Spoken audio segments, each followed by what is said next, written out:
بسم اللہ الرحمن الرحیم۔ تیسرے عشرے کی دعا ضرور سن لیں۔ 21 رمضان سے آخری روزے تک یہ ایک تسبیح پڑھ لیں۔ اللہ اور اس کے نبی بہت خوش ہوتے ہیں۔ یہ تسبیح زیادہ سے زیادہ پڑھیں۔ محترم ناظرین، رمضان المبارک کے بابرکت مہینے کے آخری عشرے کے حوالے سے ایک بہت ہی مجرب دعا آپ کی خدمت میں لے کر حاضر ہوئی ہوں۔ جو اس دعا کو 21 رمضان المبارک سے آخری روزے تک پڑھ لیتا ہے وہ اپنی آنکھوں سے اپنی تقدیر کو بدلتے ہوئے دیکھتا ہے۔ 21 رمضان سے آخری روزے تک صبح اور شام 100 مرتبہ یہ دعا پڑھیں اور اس آخری عشرے میں زیادہ سے زیادہ صدقہ کریں۔ مصیبتیں اور تکلیفیں جڑ سے ختم ہو جائیں گی۔ گھر میں خوشحالی اور دولت کا ڈھیر لگ جائے گا۔ ماہ رمضان 2025 کا سب سے مقبول وظیفہ: نیا گھر چاہیے، نئی گاڑی چاہیے، یا پھر کوئی بھی کسی بھی قسم کی بیماری میں مبتلا ہے، شفا چاہیے، تو یہ دعا پڑھ لے۔ اس کی تمام پریشانیاں، تمام بیماریاں، تمام دکھ تکلیفیں، رنج اور غم، مالی پریشانیاں، رزق دولت کی تنگی، بے اولادی، اولاد کی تابع داری جیسے سارے مسائل حل ہو جائیں گے۔ ان کے گھر سے بے سکونی، بے برکتی کا خاتمہ ہو جائے گا۔ یہ دعا پڑھنے سے، اس کا وظیفہ کرنے سے اللہ تعالیٰ رمضان المبارک میں ہی انسان کو اپنی نعمتوں سے مالا مال کر دے گا کہ وہ خود حیران رہ جائے گا کہ اتنا مال اور دولت کیسے آ گیا۔ یہ ایسا بابرکت مہینہ ہے کہ اس کا اول حصہ رحمت، درمیانی حصہ مغفرت اور آخری حصہ جہنم کی آگ سے آزادی کا ہے۔ جو شخص اس میں اپنا غلام پر نوکری کے بوجھ کو ہلکا کر دے گا، اللہ تعالیٰ اس کی مغفرت فرما دے گا اور آگ سے آزادی عطا فرما دے گا۔ اس مہینے میں 4 چیزوں کی کثرت کیا کرو، جن میں سے 2 چیزیں اللہ کی رضا کے لیے ہیں اور 2 چیزیں ایسی ہیں جن سے تمہیں سارا کام نہیں۔ 2 چیزیں جن سے تم اپنے رب کو راضی کرو، وہ کلمہ طیبہ اور استغفار کی کثرت ہے، اور 2 چیزیں یہ ہیں کہ جنت کی طلب کرو اور جہنم کی آگ سے پناہ مانگو۔ جو شخص کسی روزہ دار کو افطار کراتے ہوئے پانی پلائے گا، اللہ تعالیٰ اسے میرے حوض سے پانی پلائے گا، جس کے بعد جنت میں داخل ہونے تک اسے پیاس نہیں لگے گی۔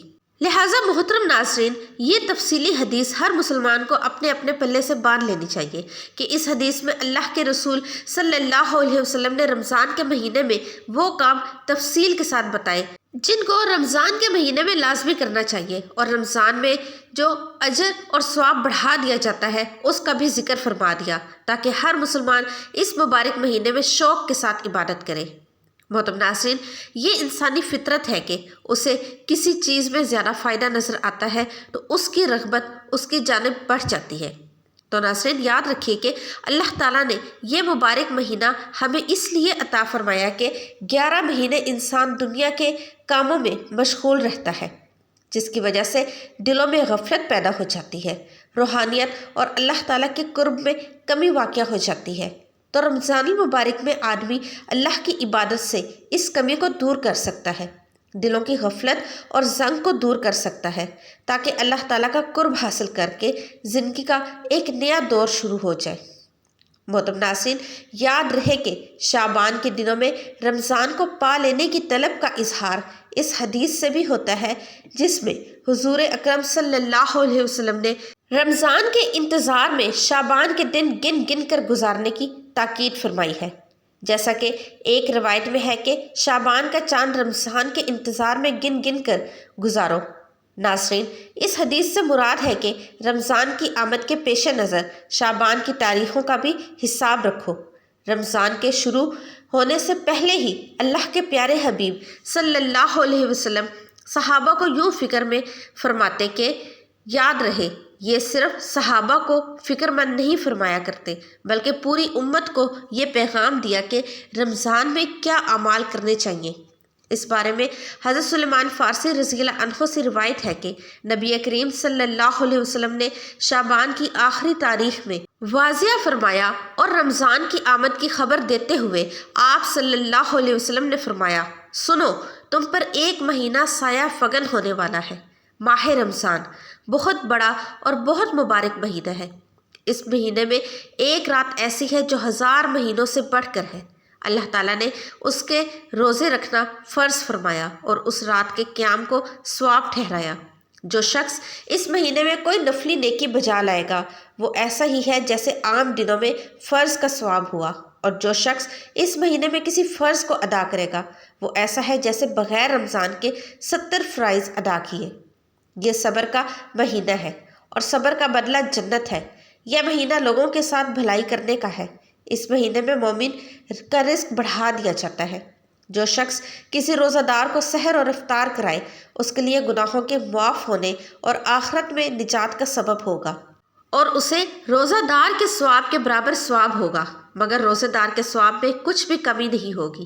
صحابہ کرام نے عرض کیا، اے اللہ کے رسول صلی اللہ علیہ وسلم، ہم میں سے ہر شخص اتنی طاقت نہیں رکھتا کہ روزہ دار کو سحر اور افطار کرائے۔ آپ صلی اللہ علیہ وسلم نے فرمایا، یہ سوال پیٹ بھر کر کھلانے پر نہیں، اگر کوئی شخص ایک کھجور سے ہی افطار کرا دے یا ایک گھونٹ پانی یا ایک گھونٹ دودھ ہی پلا دے تو اللہ اس پر بھی ثواب فرما دے گا۔ محترم ناظرین، یہ جو مہینہ ہے صبر کا مہینہ ہے اور صبر کا بدلہ جنت ہے۔ اس مہینے میں مومن کا رزق بڑھا دیا جاتا ہے۔ جو شخص کسی روزہ دار کو افطار کرائے گا اس کے گناہوں کی معافی ہے اور آگ سے نجات کا سبب ہے، اور اسے روزہ دار کے ثواب کے برابر ثواب ملے گا۔ رمضان مبارک کے اختتامی دن ہے۔ رحمت الہی کے اشتیاق میں رسول پاک صلی اللہ علیہ وسلم کی طرف سے بڑھتے چلے جاتے ہیں۔ رمضان سے پہلے 2 ماہ آپ صلی اللہ علیہ وسلم کے ہاں رمضان کا تذکرہ شروع ہو جاتا، جیسا کہ ایک روایت کے مطابق رسول اکرم صلی اللہ علیہ وسلم جب بھی دعا فرماتے کہ اے اللہ، ماہ رجب اور شعبان میں برکت نازل فرما اور ہمیں رمضان نصیب فرما۔ جب رسول پاک صلی اللہ علیہ وسلم شعبان کے مہینے میں داخل ہوتے یہ ذوق اور شوق مزید بڑھ جاتا، اور آپ اس مہینے کے شب و روز گویا رمضان جیسا رنگ اختیار کرتے۔ یاد رہے کہ شعبان کا مہینہ گزر گیا ہے، رمضان کا مہینہ بھی اپنے اختتامی مراحل میں ہے۔ جیسے ہی رمضان کا چاند نظر آتا ہے رمضان کا مہینہ شروع ہو جاتا ہے۔ اس مہینے میں ہمارے پیارے آقا صلی اللہ علیہ وسلم نے کون سے کام کرنے کی تاکید فرمائی ہے اور کس دعا کو پڑھنا چاہیے، اس کے حوالے سے آپ کو بتایا جا رہا ہے۔ اس لیے گزارش ہے کہ آپ ویڈیو کو اینڈ تک لازمی دیکھیں، کیونکہ ہم آپ کو آج کی اس ویڈیو میں بتائیں گے کہ رمضان المبارک کے اختتامی دنوں کو کس طرح سے گزارتے ہیں، جہنم کی آگ سے نجات حاصل کی جائے، اور ساتھ میں آپ کو یہ بھی بتائیں گے کہ وہ کون سی مبارک دعا ہے جس کا آپ لوگوں نے وظیفہ کرنا ہے، جس کی آپ نے تسبیح کرنی ہے، کہ جس کی 21 رمضان المبارک سے آخری روزے تک تسبیح کرنے سے اللہ تعالیٰ اس انسان سے بہت خوش ہوتا ہے اور اس کو رحمتوں برکتوں سے مالا مال کرنے کے ساتھ ساتھ اس کی مغفرت فرما دیتا ہے اور اس کو جہنم کی آگ سے نجات عطا فرماتا ہے۔ محترم ناظرین، یہ ایسا عمل ہے کہ اس عمل کے کرنے سے آپ کی ہر طرح کی تنگی بھی دور ہو جائے گی۔ تو رمضان المبارک کے آخری عشرے اور دعا کی مکمل تفصیلات جاننے کے لیے گزارش ہے کہ ویڈیو کو سکپ مت کیجیے گا، کیونکہ یہ بڑی رحمتوں اور برکتوں والا مہینہ ہے۔ اگر ان وظائف کو آپ نے کاٹ کر یا سکپ کر کے دیکھا تو یہ موقع سال بعد آنا ہے، پھر پورا سال پچھتاوا رہے گا۔ بہتر ہے کہ ویڈیو کو ایک مرتبہ تسلی سے دیکھ کر ہر ایک بات کو ایک ایک نقطے کو سن سمجھ کر ہمارے بتائے گئے طریقے کے مطابق وظیفے پر عمل کیا جائے۔ محترم ناظرین، رمضان المبارک کو 3 عشروں میں تقسیم کیا گیا ہے، جس میں پہلا عشرہ رحمت کہلاتا ہے۔ اس میں اللہ تعالیٰ کی بے پناہ رحمتیں اس ماہ مبارک کے آغاز میں امت مسلمہ پر نچھاور ہوتی ہیں۔ دوسرا عشرہ جو کہ مغفرت کا ہے، اور یہ مہینہ حضور پاک صلی اللہ علیہ وسلم کی امت کے لیے خاص کیا گیا ہے، کہ جس میں آپ صلی اللہ علیہ وسلم کی امت کی بخشش کی جاتی ہے اور ان کی مغفرت کی جاتی ہے۔ تو دوسرا عشرہ امت محمدیہ کی مغفرت کے لیے ہے، کہ جس میں مغفرت کی دعائیں کی جاتی ہیں، اور تیسرا عشرہ جہنم کی آگ سے نجات کا عشرہ کہلاتا ہے۔ اللہ تعالیٰ اس مبارک ماہ میں روزانہ ہزاروں کی تعداد میں لوگوں کو جہنم کی آگ سے نجات دیتے ہیں، تو اس لیے تیسرا عشرہ نجات کا عشرہ ہے، اور یہ مبارک مہینہ نیکیوں، رحمتوں اور برکتوں کا مہینہ ہے، اور اس کا آخری عشرہ خصوصی فضیلت کا حامل ہوتا ہے۔ یہ عشرہ مغفرت اور جہنم سے نجات کا ذریعہ ہے، جس میں لیلۃ القدر جیسی بابرکت رات بھی آتی ہے۔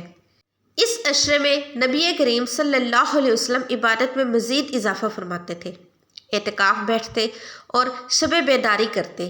رمضان المبارک کے اس عشرے کی بھی ایک خاص اہمیت اور فضیلت ہے، کیونکہ اس میں سے ایک رات موجود ہے جو 1000 مہینوں سے بہتر ہے۔ جو بندہ اس رات کو پا لیتا ہے اور عبادت میں مشغول رہتا ہے، اللہ تعالیٰ کا اس بندے پر خاص کرم ہوتا ہے۔ اللہ تعالیٰ اس کے صغیرہ اور کبیرہ گناہوں کو بخش دیتا ہے، اس کی مغفرت کر دیتا ہے، اس کو جہنم کی آگ سے نجات عطا فرما دیتا ہے۔ جب انسان اسی دنیا میں اللہ تعالیٰ کی عبادت کر کے خود کو بخشوا لیتا ہے تو پھر اس کے لیے دنیا اور آخرت کی ساری منزلیں آسان کر دی جاتی ہیں، اس کو قدم قدم پر کامیابی نصیب ہوتی ہے۔ دنیاوی اسباب کے حوالے سے اس کی ہر پریشانی دور کر دی جاتی ہے اور اس کو آخرت میں بھی بہت زیادہ اجر و ثواب دیا جاتا ہے۔ رمضان المبارک کے آخری عشرے کی فضیلت اس وجہ سے بھی زیادہ ہے کہ اس عشرے میں قرآن مجید نازل ہوا، اور جس مبارک رات میں قرآن پاک نازل ہوا اس کی اہمیت اور فضیلت کے بارے میں قرآن مجید میں بھی ارشاد ہے۔ اللہ تعالیٰ ارشاد فرماتا ہے، لیلۃ القدر خیر من الف شہر، یعنی یہ رات 1000 مہینوں سے بہتر ہے۔ اس رات کی عبادت، ذکر، دعا اور توبہ کرنے والے کے گناہ معاف کیے جاتے ہیں۔ اس رات میں نبی کریم صلی اللہ علیہ وسلم کی عبادت میں اضافہ فرما دیتے تھے۔ حضرت عائشہ فرماتی ہیں، جب رمضان کا آخری عشرہ آتا تو نبی کریم صلی اللہ علیہ وسلم راتوں کو جاگتے، اپنے گھر والوں کو بھی جگاتے اور عبادت میں مشغول ہو جاتے۔ نبی کریم صلی اللہ علیہ وسلم رمضان کے آخری عشرے میں مسجد میں اعتکاف فرمایا کرتے تھے تاکہ اللہ کے قریب ہو سکے اور دنیاوی مشغولیات سے الگ ہو کر مکمل عبادت میں مصروف رہیں۔ محترم ناظرین، یہ عشرہ گناہوں کی مغفرت کے حوالے سے بہت خاص ہے۔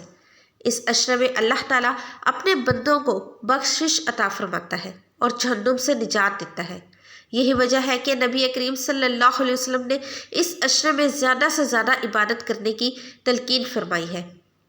حضرت عائشہ رضی اللہ عنہ نے نبی کریم صلی اللہ علیہ وسلم سے دریافت کیا کہ اگر میں لیلۃ القدر کو پا لوں تو کون سی دعا پڑھوں؟ نبی کریم صلی اللہ علیہ وسلم نے فرمایا، اللہم انکا عفو تحب العفو فاعف عنی۔ ترجمہ، اے اللہ تو معاف کرنے والا ہے، معاف کرنے والے کو پسند کرتا ہے، بس مجھے معاف فرما۔ یہ دعا اس عشرے میں کثرت سے پڑھنی چاہیے تاکہ اللہ تعالیٰ کی رحمت اور مغفرت حاصل ہو سکے۔ محترم ناظرین، اس عشرے میں نبی کریم صلی اللہ علیہ وسلم کے بتائے ہوئے مختلف اذکار اور دعائیں پڑھنی چاہیے جو کہ اس ویڈیو میں مکمل تفصیل کے ساتھ بیان کی جا رہی ہیں۔ نمبر 1، استغفار اور توبہ۔ رمضان کا آخری عشرہ مغفرت کا عشرہ ہے، اس لیے زیادہ سے زیادہ استغفار کرنا چاہیے۔ استغفر اللہ الذی لا الہ الا هو حی القیوم واتوب الیہ۔ میں اللہ سے بخشش مانگتا ہوں جو کہ واحد معبود ہے، ہمیشہ زندہ اور قائم ہے، اور میں اس کی طرف رجوع کرتا ہوں۔ نمبر 2، درود شریف۔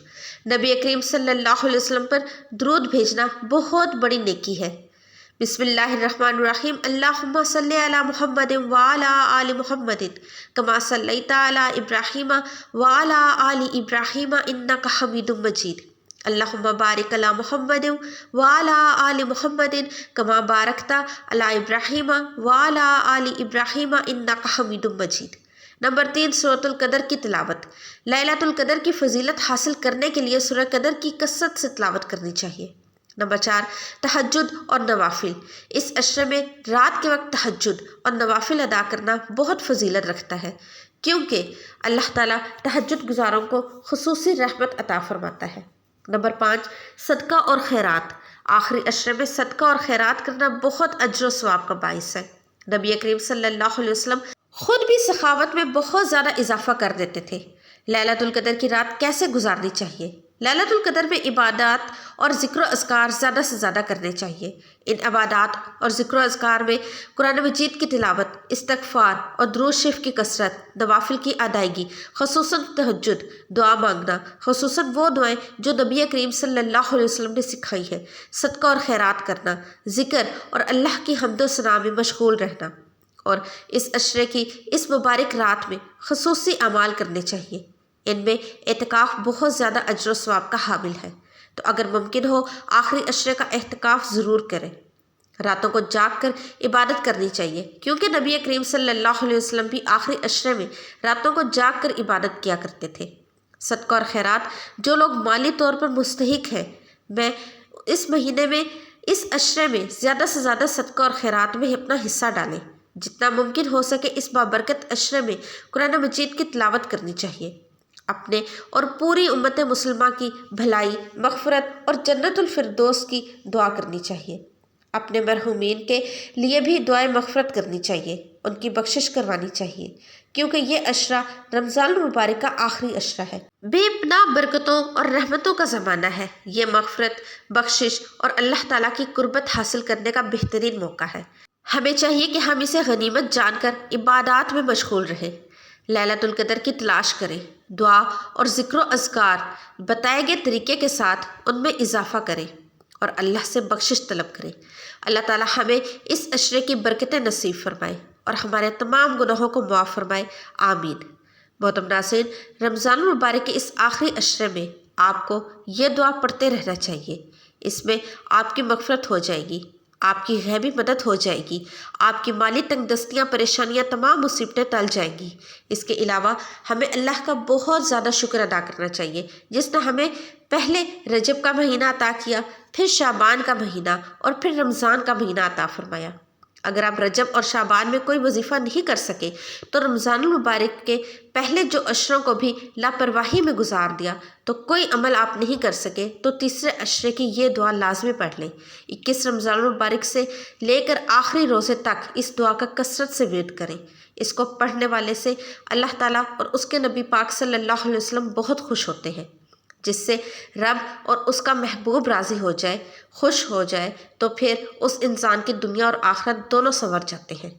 اب یہ عمل بتائے گئے طریقے سے پڑھ لیں، انشاءاللہ اس عمل کی برکت سے اللہ تعالیٰ آپ کو دنیا اور آخرت میں سرفرازی عطا فرمائے گا، آپ کی ہر پریشانی کو دور کر دے گا، آپ کو قدم قدم پر کامیابی عطا فرمائے گا۔ یاد رہے کہ رمضان کا انتظار ہر مومن مسلمان کو ہوتا ہے، اور اس مہینے میں اللہ رب العزت رزق کو بڑھا دیتا ہے۔ یہ مشاہدہ ہے کہ عام دنوں میں ہمارے دسترخوان پر اتنی چیزیں نہیں ہوتی جتنی کہ رمضان کے مہینے میں سحر اور افطار کے وقت موجود ہوتی ہیں۔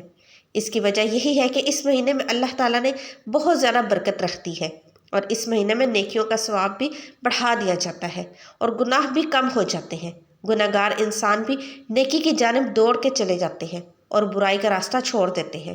تو آپ نے رمضان المبارک کے اس آخری عشرے کی قدر کرتے ہوئے اپنے گناہوں کی بخشش کروانی ہے اور اللہ اور اس کے نبی پاک صلی اللہ علیہ وسلم کو یہ عمل کر کے راضی کر لینا ہے۔ یہ ایسا بابرکت عمل ہے کہ اس کی طاقت کا اندازہ آپ کو خود ہی ہو جائے گا۔ جو بندہ یہ عمل کرتا ہے وہ اتنا فیض پاتا ہے کہ اس کی تمام مسائل حل ہو جاتے ہیں۔ تو محترم ناظرین، وقت کی نزاکت کو مد نظر رکھتے ہوئے آئیے عمل کے مکمل طریقہ کار کی طرف چلتے ہیں۔ آپ نے 21 رمضان المبارک سے آخری روزے تک یعنی عشرہ نجات میں جو دعا ذکر کی ہے وہ کس طرح پڑھنی ہے اور یہ تسبیح کس طرح پڑھنی ہے۔ آپ نے اس عمل کو کرنے کے لیے کوئی وقت اور جگہ مقرر کر لینی ہے، اور اس وقت آپ سب سے پہلے نبی پاک صلی اللہ علیہ وسلم کی ذات پر درود پاک پڑھیں گے۔ بسم اللہ الرحمن الرحیم، اللہم صلی علی محمد وعلی آل محمد کما صلیت علی ابراہیم وعلی آل ابراہیم انک حمید مجید۔ اللہم بارک علی محمد وعلی آل محمد کما بارکت علی ابراہیم وعلی آل ابراہیم انک حمید مجید۔ محترم ناظرین، درود پاک پڑھنے کے بعد آپ نے تیسرے عشرے کی دعا اللہم انک عفو تحب العفو فاعف عنی، جس کا ترجمہ ہے اے اللہ تو معاف کرنے والا ہے، معاف کرنے والے کو پسند کرتا ہے، بس مجھے معاف فرما۔ اس کو کثرت سے پڑھنا ہے، جتنی آپ کی توفیق ہو، طاقت ہو، آپ نے تیسرے عشرے میں اس کو زیادہ سے زیادہ پڑھنا ہے، اور اس کے علاوہ آپ جتنا چاہیں پڑھ لیں، لیکن جب یہ عمل کرنے کے لیے بیٹھیں تو اس دعا کو آپ نے کم از کم 100 بار پڑھنا ہے، یعنی ایک مکمل تسبیح آپ نے پڑھ لینی ہے۔ اس کے بعد ایک تسبیح آپ لوگوں نے یا رزاق اللہ الصمد یا رزاق، اس کی مکمل ایک تسبیح آپ نے پڑھنی ہے۔ اس کے بعد اتنا ہی درود پاک پڑھنا ہے جتنا آپ نے وظیفہ کرنے کے شروع میں پڑھا تھا۔ اس طرح آپ کا عمل مکمل ہو جائے گا۔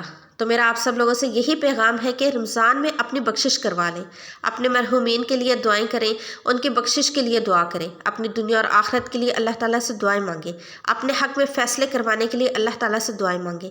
21 رمضان المبارک سے لے کر آخری روزے تک کثرت سے دعا کریں۔ وظیفے کا وقت مقرر ہو، بتائے گئے طریقے کے مطابق وظیفہ کریں اور وظیفہ کرنے کے بعد جتنا بھی چاہیں اس دعا کو پڑھ سکتے ہیں، اس کا ورد کر سکتے ہیں۔ 21 رمضان سے آخری روزے تک زیادہ سے زیادہ اس دعا کو پڑھ کر اللہ تعالیٰ اور اس کے نبی پاک صلی اللہ علیہ وسلم کو خوش کر سکتے ہیں اور اپنی بخشش کروا سکتے ہیں۔ دعا ہے کہ اللہ تعالیٰ ہم سب کو رمضان المبارک کے اس آخری عشرے میں تسبیحات، عبادات، ذکر و اذکار، لیلۃ القدر میں قیام کرنے کی طاقت اور توفیق عطا فرمائے۔ ہم سب کو 5 وقت کی نماز باجماعت ادا کرنے کی توفیق عطا فرمائے اور ہمارا خاتمہ ایمان پر فرمائے، اور رمضان المبارک کے اس آخری عشرے میں اپنی خاص رحمتوں اور برکتوں سے مالا مال فرما کر ہمیں جنت کا حقدار بنائے۔ آمین ثم آمین۔ دعا ہے کہ اللہ تعالیٰ میرا سنانا اور آپ کا سننا اپنی بارگاہ الہی میں قبول اور منظور فرمائے۔ محترم ناظرین، گزارش ہے کہ اللہ تعالیٰ کے 99 ناموں میں سے ایک نام کامنٹ سیکشن میں ضرور ٹائپ کیجیے گا۔ ویڈیو کو لائک اور چینل کو سبسکرائب کر کے جائیے گا اور اس ویڈیو کو زیادہ سے زیادہ شیئر کیجیے گا۔ ملتے ہیں نئی ویڈیو میں، تب تک کے لیے اللہ حافظ۔